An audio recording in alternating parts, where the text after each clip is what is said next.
I will challenge the conventional thinking that says we can't conduct diplomacy with leaders we don't like.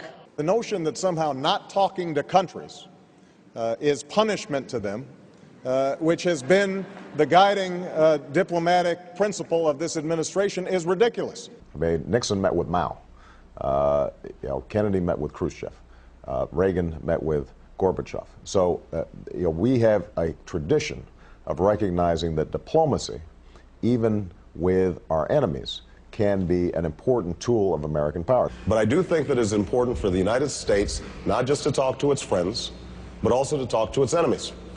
In fact, that's where diplomacy makes the biggest difference. What I've said is that we cannot seize opportunities to resolve our problems unless we create them.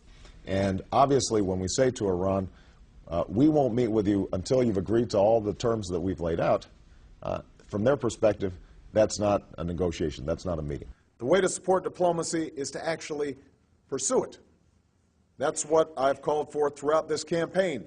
Direct diplomacy, without preconditions. As president, I will work with our friends and our allies, but I won't outsource our diplomacy to Tehran, in Tehran to the Europeans. And that's what I'll do as president.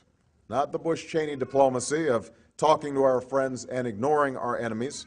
Rather, real, direct, and sustained diplomacy. Now, Ronald Reagan and Democratic presidents like JFK constantly spoke to Soviet Union at a time when Ronald Reagan called them an evil empire.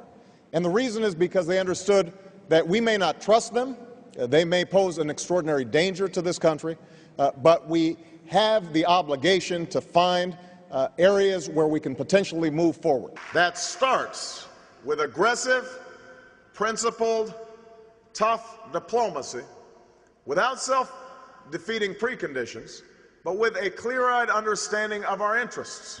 We have no time to waste.